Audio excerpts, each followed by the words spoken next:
అమ్మా భవానీ లోకాల నేలే ఓంకార రూపమమ్మా, తల్లి నీ మహిమల్ని చూపవమ్మా.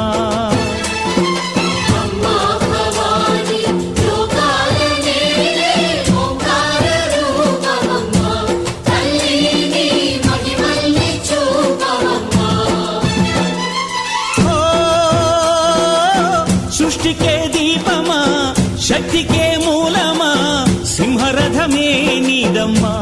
అమ్మ దుర్గమ్మ భక్తులను దీవించుమా.